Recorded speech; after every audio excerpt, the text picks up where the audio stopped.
Army chief general Qamar Javed Bajwa نے national defence university کے دورے کے دوران اپنے خطاب میں کہا کہ پاکستان کو پرامن اور مستحکم بنانے کی جانب گامزن ہیں۔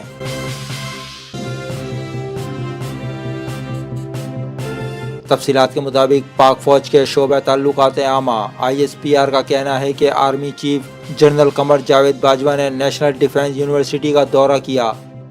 آرمی چیف کی نیشنل ڈیفنس یونیورسٹی آمد پر لیفٹیننٹ جنرل عامر ریاض نے ان کا استقبال کیا۔ ISPR کے مطابق آرمی چیف نے چوتھی پاک برطانیہ استحکام کانفرنس کے شرکاء سے خطاب کیا۔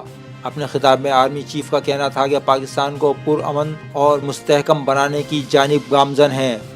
آرمی چیف نے ملک کے اندرونی اور بیرونی سیکورٹی صورتحال سے آگاہ کیا، جبکہ پاکستان اور خطے میں مستقل استحکام کے ویژن کا بھی اظہار کیا۔ انہوں نے جیو پولیٹیکل صورتحال اور پاک چین اقتصادی راہداری کے اقتصادی اثرات پر بھی روشنی ڈالی۔ اس سے قبل آرمی چیف نے ایک موقع پر خطاب کرتے ہوئے کہا تھا کہ اپنی دھرتی کی دفاع سے بڑھ کر کوئی چیز مقدس نہیں ہے۔